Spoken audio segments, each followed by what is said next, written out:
"250 million years of evolution have produced this, a giant, super efficient reptile. It's the Nile crocodile. Until recently, diving with these dangerous creatures was considered impossible. But as with any predator, it's how you engage them that's the key. And I'm about to put my belief to the test.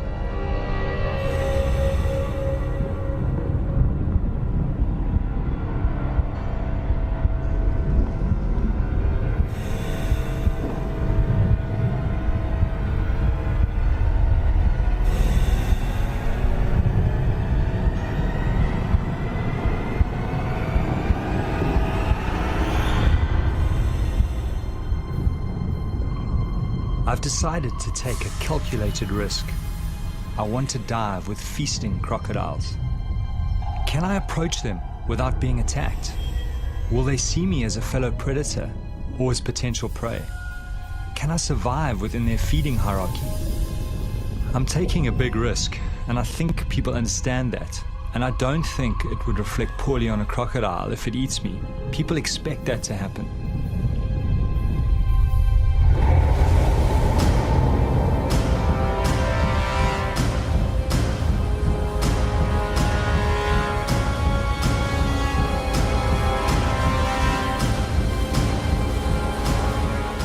My name is Roger Horrocks. For the last 5 years, I've traveled Botswana's Okavango Delta, finding out more about these prehistoric predators. I've joined them underwater and discovered they are not just simplistic, ruthless killers. They are capable of an unsuspected tolerance. Now I want to test their ultimate acceptance by diving while they are feeding.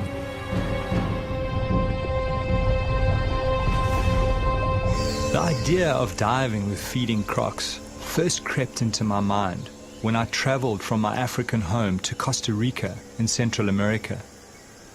I'd gone there to find Chito Graham, the extraordinary crocodile shaman of Limon.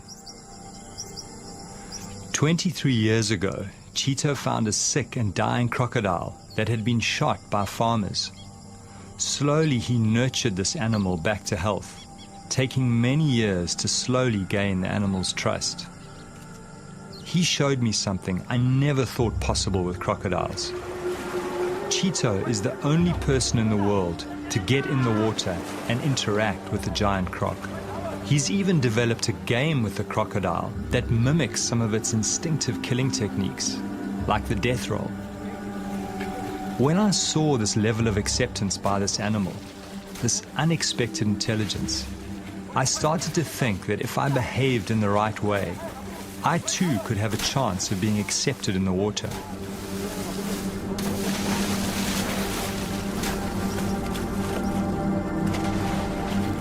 As I watched this man and this predator together, it forced me to rethink crocodile nature, and the seed was sown to set out on my quest. To attempt to dive, many think will be suicide.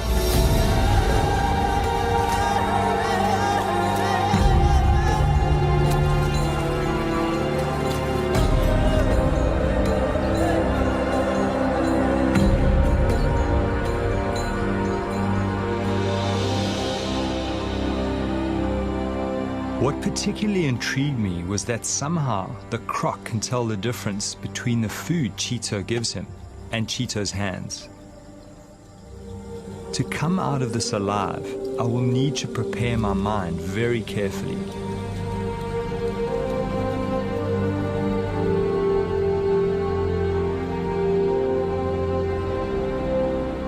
Chito has worked at putting fear behind him, and this crocodile's ability to pick up on his confidence just strengthened my desire to attempt to dive with feeding crocodiles.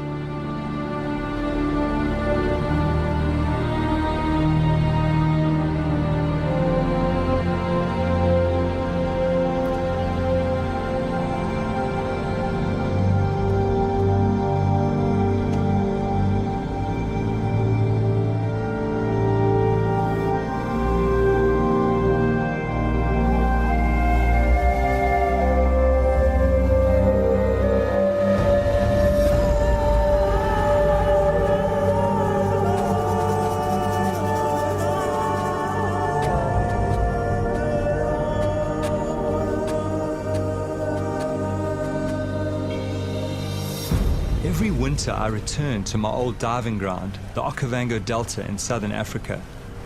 In the swamp live some of the biggest and most aggressive crocodiles in the world. It's June, when the great flood brings the clear water. All my primal senses start to come alive as I prepare my mind and my body. Over and over, I'm at the feast, calm, unharmed.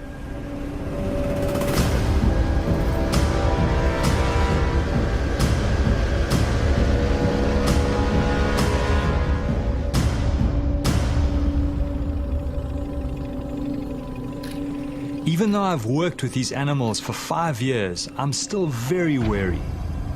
Some of these beasts have eaten many people and are a huge threat to livestock.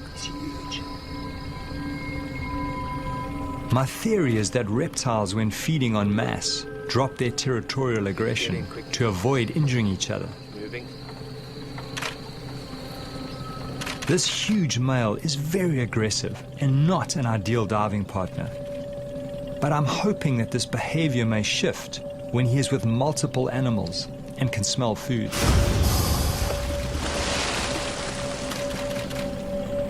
To really understand the dynamics and to see the way that these animals interact, you really need to go underwater, because that's really where it's all happening, certainly up here in the Panhandle.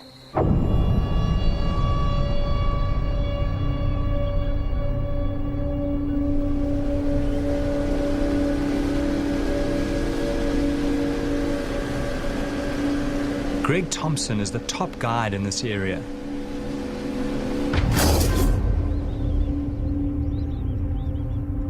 He has grown up with crocodiles, seen several animals and people being taken. I rely on his judgment to keep me alive, but this is new territory. Nobody has tried to dive with feeding crocodiles. How do you think those crocodiles, will respond given that, they probably have to defend that prey against other crocodiles who will pick up the scent? That, I think, is going to be one of the unknowns.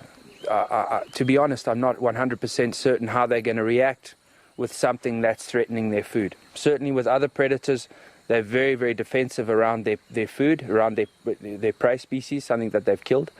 And crocodiles might very well be the same. Certainly a big aggressive male, at this time of the year, if he has got a meal, if he is hungry, I do believe he is going to defend it and be aggressive to anything that comes into that area, something that he thinks might be stealing his food.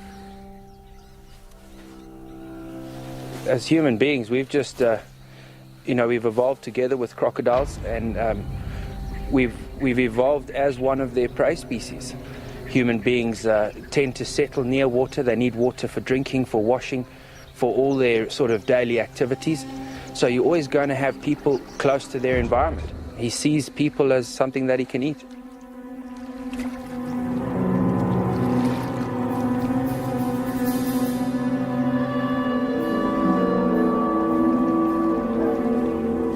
Greg takes me to a nearby village close to the river.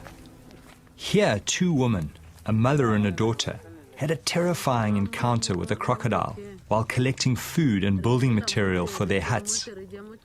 Resi Sashuma lost both her arms. She has a young child to look after. Mother and daughter now live by weaving baskets with only one arm between them, somehow surviving against impossible odds. The croc that attacked them was only about 2 meters long, but very powerful.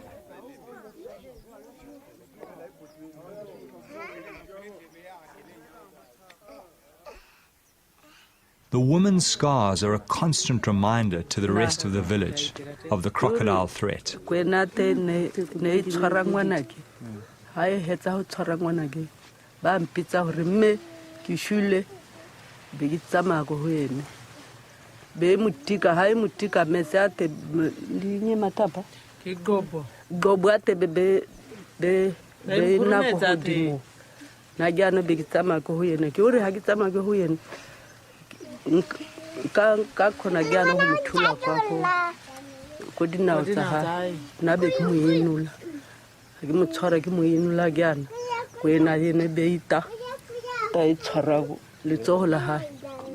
Their horrific story haunts me. Despite their loss, they have no wish to kill the crocodile. Somehow they accept this tragedy as part of living here. I wonder if only certain crocodiles attack people. I know that some crocodiles are more aggressive than others. Their personalities differ quite considerably. But there was only one way to find out. I go in search of the crocodile that attacked the woman.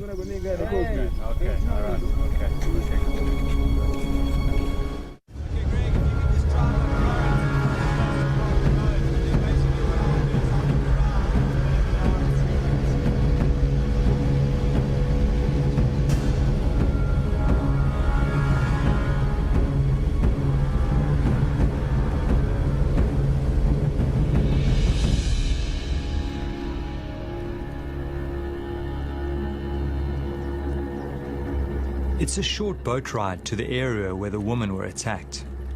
Crocodiles are territorial and so very likely to be in the same place.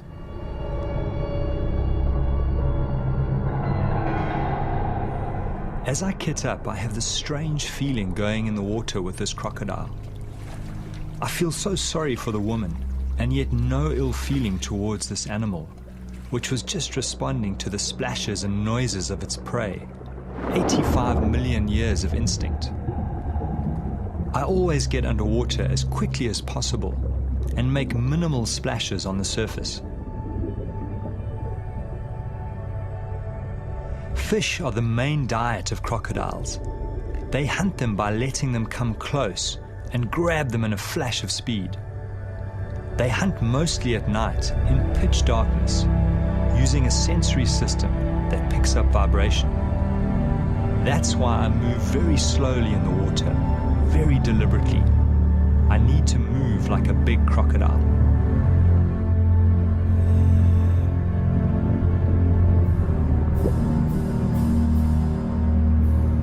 The fish become skittish. I sense a big predator close by. Knowing this is potentially a man-eater puts me on high alert. It disappears quickly under the papyrus into the maze of underwater tunnels.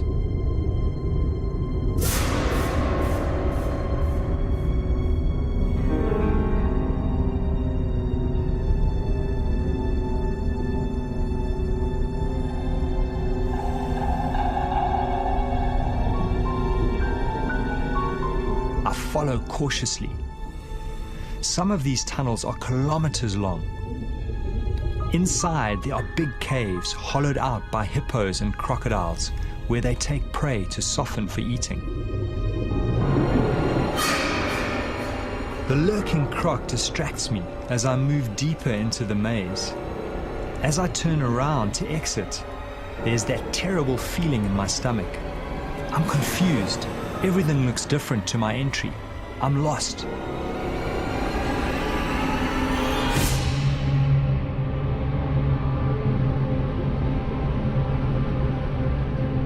It doesn't help my anxiety to find the remains of one of the crocodile's last meals.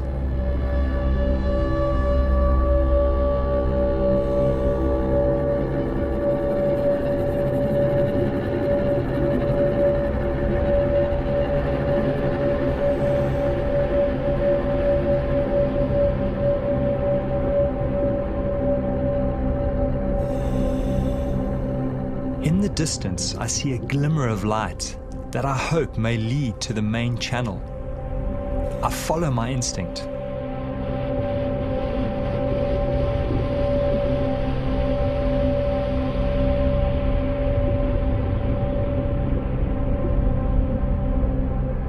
It's a huge relief to be back in the sunlit channels.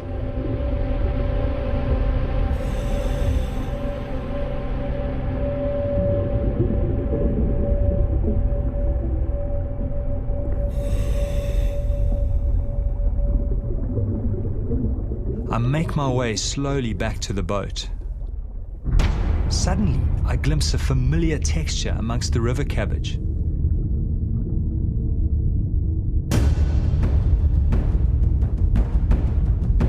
The crocodile has backtracked and exited the maze. I remind myself that these smaller crocs are often the most dangerous. All seems fine at first.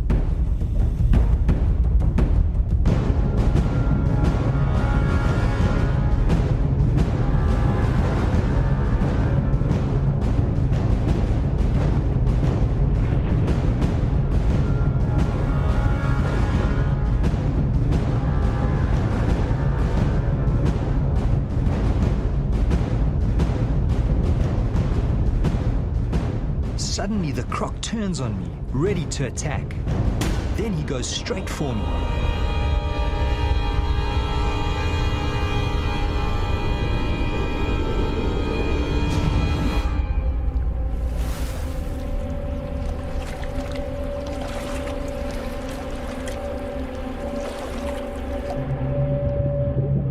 It was difficult to see his size because just his tail was sticking out.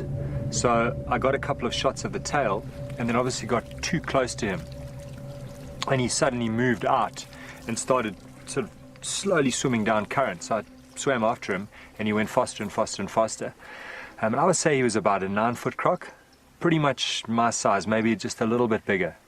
Beautiful, beautiful markings and beautiful animal. As we tracked down the main channel together, suddenly he got to a point where he actually faced off. He turned around on the bottom, kind of faced me sideways, and then all of a sudden he came kind of straight for me and passed me on the left. So obviously you keep the camera up and you try and shoot. I don't think I got the shot, but and then he swam past. But that was, for a moment there, I was out of control of the situation. I didn't know what was going on.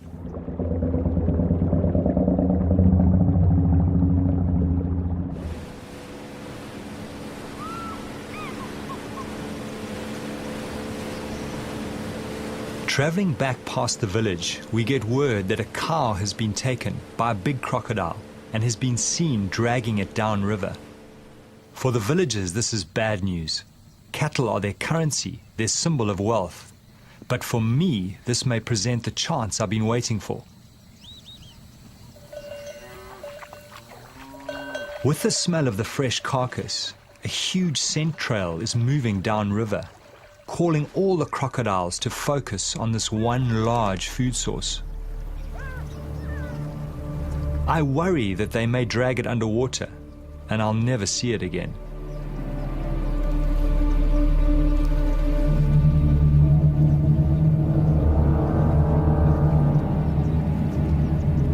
Seeing the animals around the carcass, I start to get a really uneasy feeling building inside me. Greg is cautioning me against getting in the water alone under these circumstances. He thinks these animals might see me as a threat to their food and attack.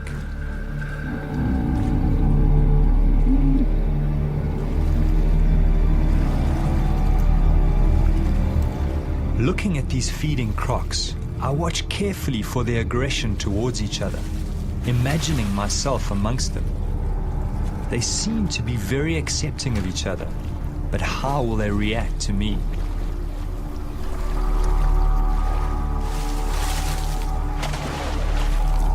Of course, now this is a whole new situation. Now you've got a lot of animals. They're all keyed into food. They are competing with each other. There's a definite hierarchy at the carcass. The bigger crocs are feeding first, and they are keeping other crocs away. So if a diver comes along and he's bobbing along the surface, if he appears to be part of that carcass, they're going to go for them. So the guys, it's a very nervous situation. I need to try and put Greg's mind at ease. I decide to show him something else I'd experienced in Costa Rica, something that reinforced my belief that if you approach crocodiles in the right way, they can react well. What's your sense of that? Look, I mean, there's still a lot of unknowns in what you want to do. Greg remained wary as I showed him what I'd seen in Costa Rica. I spent several days with a crocodile caller, Juan Betreo, who has built a remarkable relationship based on food with a number of wild crocodiles. What I found most interesting is that the crocodiles don't go for him, but rather chews the small food morsels that he gives them.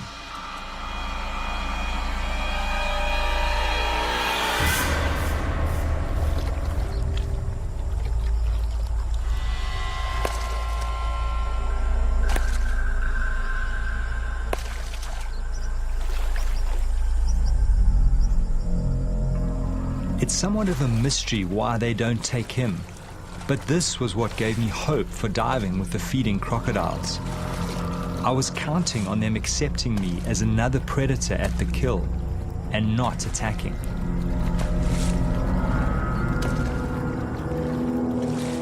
The crocodile calling art took Juan several years to develop. He slowly built the trust of the animals, drawing them closer and closer to his body. He was badly savaged during this process, but somehow managed to survive and continue. Juan has even taken his relationship further, and the crocs allow him to touch them. He shows a side to crocodiles very few know. People think I'm crazy sometimes, but it's these small things that give me confidence as I plot the feast in my head.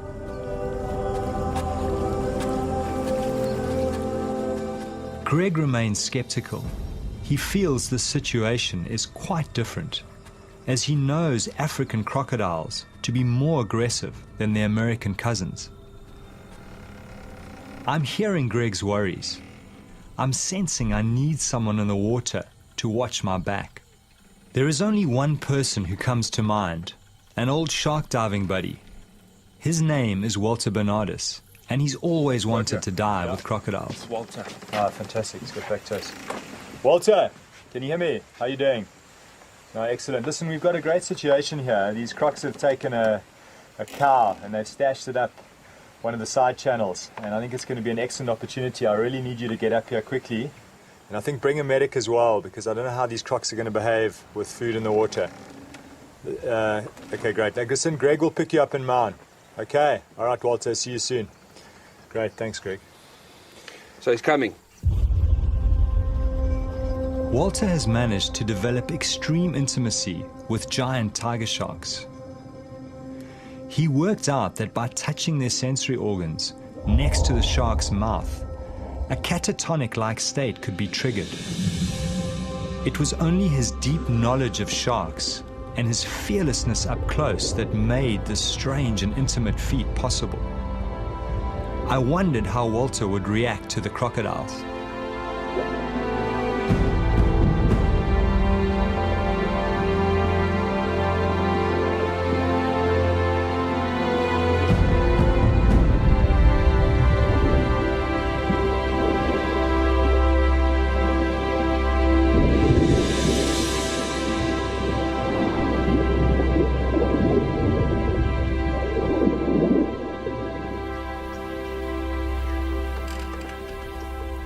Now I'm stressed about the time. I need to get in the water as soon as possible to get Walter used to the crocodiles. I'm also worried because water clarity is dropping as the current is starting to decrease. Welcome, man. Good to see you. Good to see you too. Come aboard, man. Fantastic. Walter has brought with him Ainsley McClarty, experienced paramedic, recently back from working in Afghanistan. Good to be here finally. Now there's no turning back. The fear starts mounting as we speak of what we face. The water pulls me, and at the same time, its depths haunt me.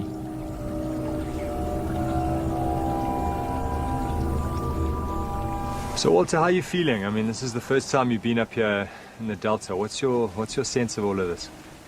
Yeah, well, it's totally new for me. You know, I'm sort of used to the big animals in the sea, but this environment here, you know, dealing with reptiles, cold water, murky sort of to clean conditions, is totally new for me. So a little bit nervous, but excited in the same time, you know. When I was first contacted, they told me that they needed a nurse, you know, someone with paramedic experience, with Africa outdoor experience. And I said to them, they don't need a nurse, they need a psychiatrist, because what person is going to go out and dive with crocs? The biggest concern when you have a limb taken or puncture wounds is obviously a person being in water, that they can bleed out very quickly. And so putting pressure on, getting a drip up as quickly as possible, and stabilizing the patient is always the most important. I've dealt quite a few times with people who've lost limbs, and it's definitely very achievable to save their life.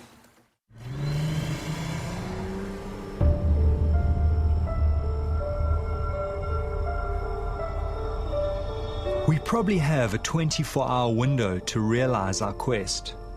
Once the carcass is finished, the crocodiles will disperse. We have to find the carcass and try to dive late this afternoon or tonight, even though it increases the risk factor. This might be our only chance. This is what I love most. This is my world. Fear is something I've learned to control and understand. The dark is part of our deep evolutionary past, because for thousands of years, big predators hunted our ancestors at night. You know, it's hard to explain why we do it. Okay? Why do we do it? We do it for the excitement, we do it for the challenge. And I realize that what we're doing shatters the perception that people have of these animals.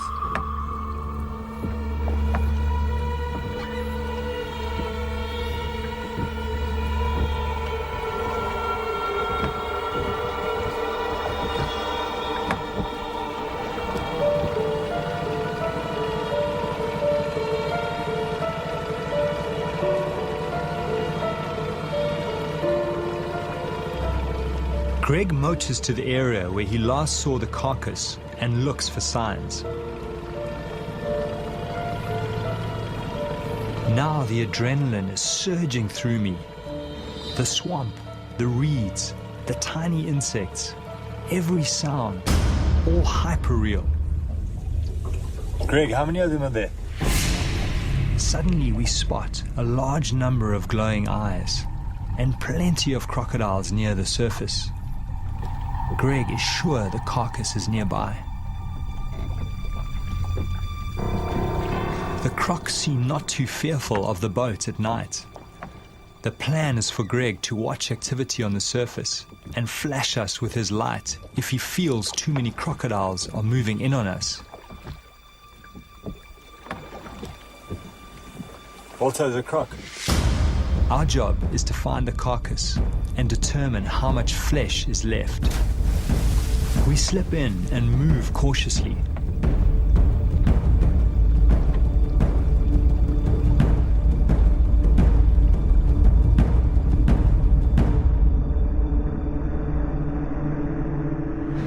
The crocodiles are patrolling the surface. We get underneath them and soon find the carcass jammed under the bank. Walter finds part of a crocodile's tooth broken off in the carcass bone. I was relieved to find some meat still on the carcass. Greg sees a large male approaching us from the boat. He comes to the edge of our light. There is something about this animal that gives Greg a bad feeling. He signals for us to get out. Greg senses that the croc is going to attack. There is enough flesh on the carcass to dive in daylight tomorrow. We get out. No point in pushing our luck in the dark.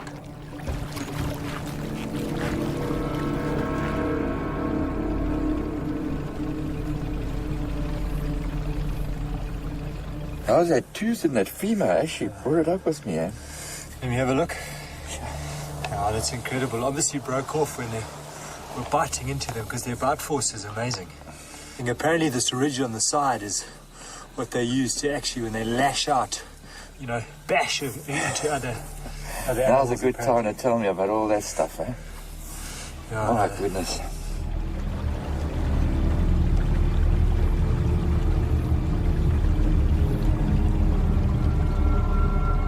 Early next morning, the whole team prepare themselves for what lies ahead.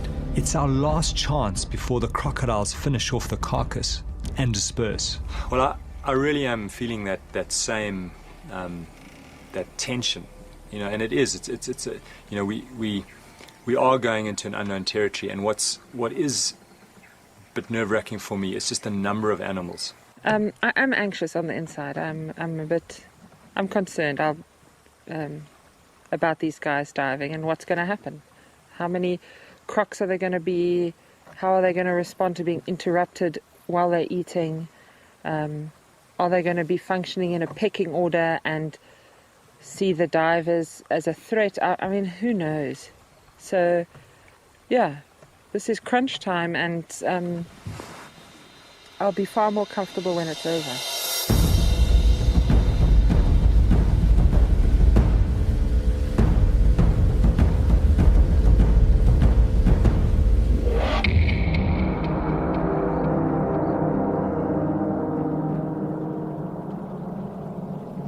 As we approach the area where we saw the carcass in the night, I'm seeing more crocodiles than I've ever seen before.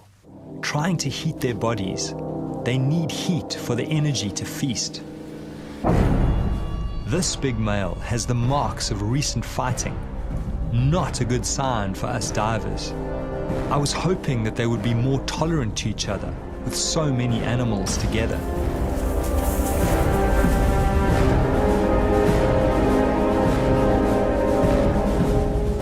Greg spots them. I count at least 20 animals near the carcass. Knowing we are about to enter the water, my whole stomach starts going into a knot. I focus on breathing, put all the good encounters in the front of my mind, and push the nightmares away.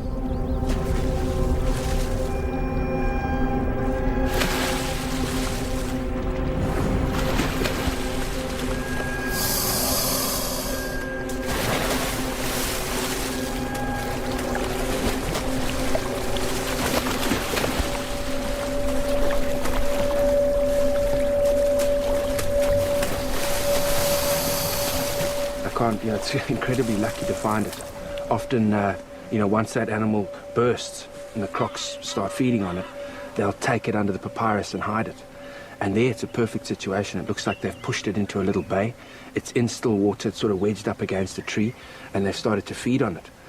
I must say, Walter, I've got that same little butterfly feeling that I had when first time I got in. We're going to have a look, eh? Let's go have a look.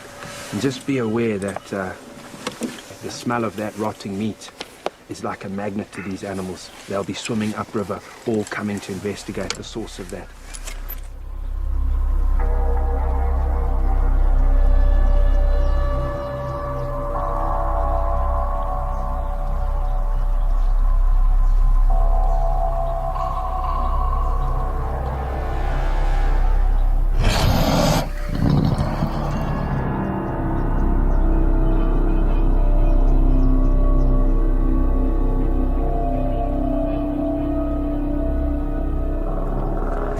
Prepared into the water some distance from the carcass.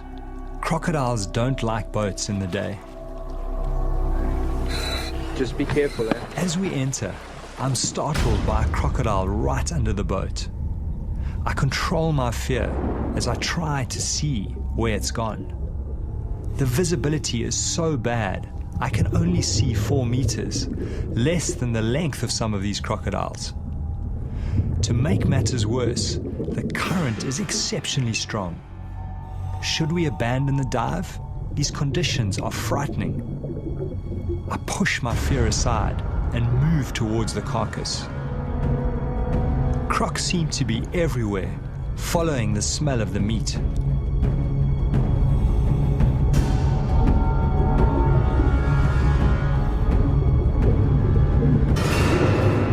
Everywhere we turn, crocodiles are waiting in places where the current is least strong. It's a maze blocked by dragons.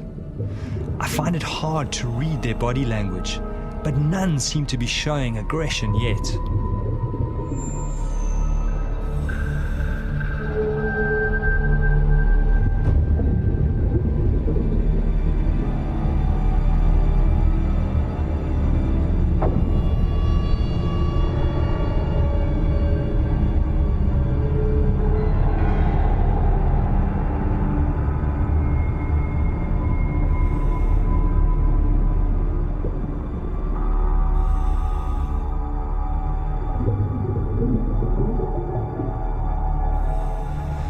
We will have to go around. There are just too many here.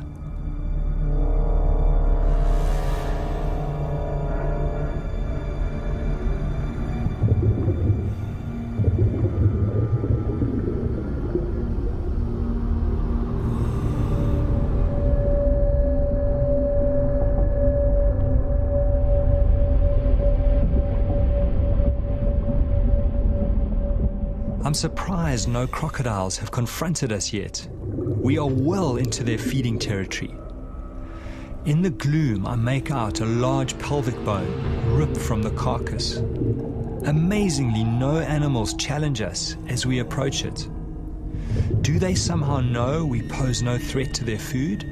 Or are they just waiting to attack?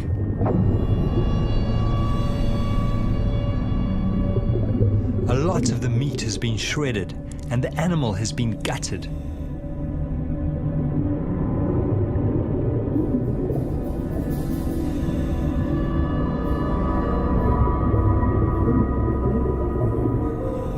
Walter watches my back as I inspect the carcass.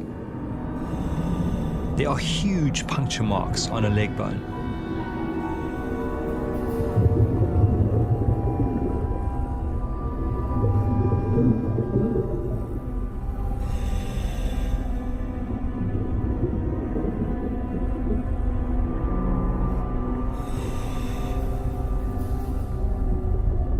As Walter swims to the side, he sees a huge animal within a few feet of the carcass, watching us, waiting, assessing. The biggest challenge lies ahead. It's time to get back to the boat through the mounting circle of crocodiles, and somehow we have to appear confident, give no sense of being prey. Walter is telling me his plan to swim underneath as soon as the next crocodile goes up for a breath.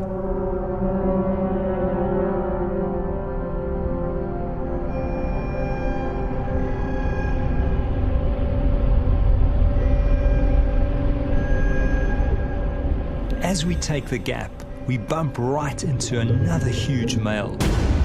Fortunately, he too goes for air.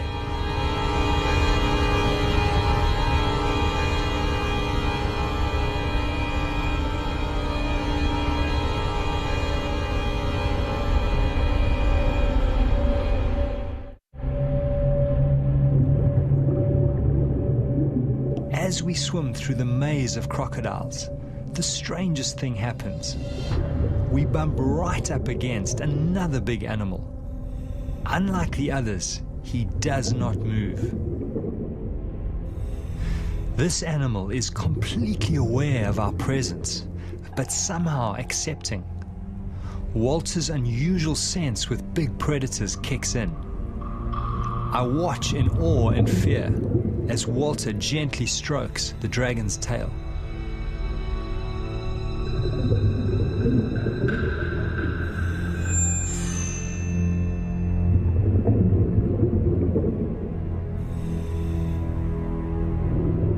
Then something happens that I could never have imagined. I watch in disbelief as Walter begins to ride the crocodile across the river in the direction of the boat. Even though the crocodile is slowed by Walter's heavy weight, it does not shake him off or attack. It feels like I'm watching some strange fairy tale as Walter rides the crocodile some 50 meters across the river. I have no explanation for why a predator allows such intimate behavior.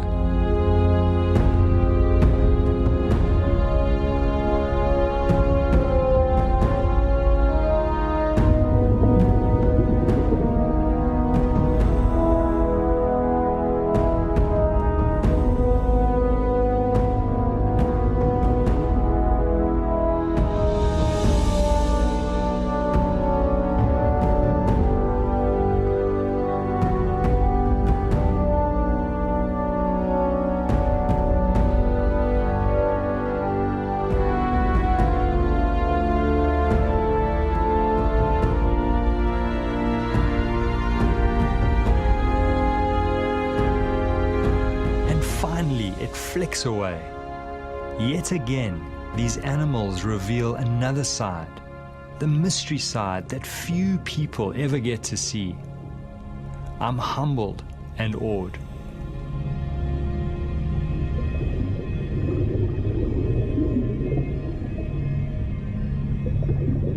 Yeah, you get a feeling with some animals, you know, they will let you interact with them, let you touch them, others won't. This particular one, obviously, I didn't know what it was going to do. When I first touched it, I didn't know if it was going to turn around and try and bite, or when I held on properly, if it was going to have an adverse reaction, but it didn't seem to mind at all. It just plodded on. It just put it into low range, and it just went into that current. Yeah, strong. And it was fantastic, man. I think you got away lightly, to be honest. I mean, I've caught small crocs and other reptiles like snakes, pythons, where I've grabbed them by the tail and had them whip around and try and bite the disturbance behind them. So that's always what I've thought. If you do that, if you try and grab a croc by its tail, it could very well swing around and bite you. So I'd be very cautious if you, in future, I wouldn't try that too often. No, I was expecting that any second, because, you know, you've seen how these animals react to other things in the wild, and that's why I was extremely gentle in the beginning, and I was expecting it to rear around and sort of have a go at me, but it just kept on going, and all along the more weight I put on it, the more I thought, okay, it's going to turn now, until I was completely gliding along with it, and it just accepted it. So I sort of got a little bit more at ease, because you don't quite know exactly how it's going to react. But this one reacted beautifully, you know. It's amazing. I've certainly been very nervous a lot of the time, being stuck here on the boat, having the guys get in the water near feeding crocodiles, getting in the water at night, doing, you know, all the kind of things that have always been sort of no-go areas, things you just don't do with crocodiles. And here the guys have been doing it, and you know, to be back here at the boat, the divers are back in the boat. They've got some stuff, they've seen some amazing things, they've learnt a lot. To me, it's a huge relief, just knowing that this is all behind us, and we've sort of survived this little escapade.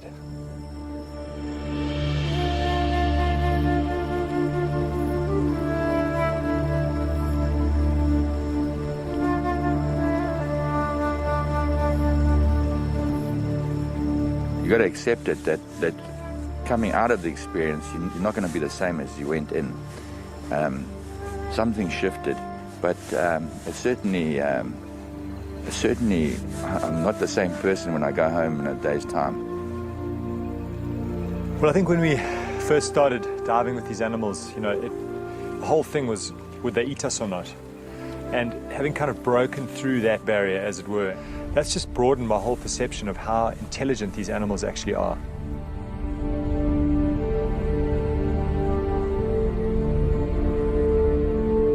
Through this journey, I've been haunted by two voices. One telling me I was going to be ripped apart, another telling me these animals are accepting if treated right. Thankfully, the second voice won over, and I was able to conquer my deepest fear. It's opened up a new light on crocodiles. It's brought me closer to them as a species. For me, these special moments when man and dragon come together, that's when I'm most alive.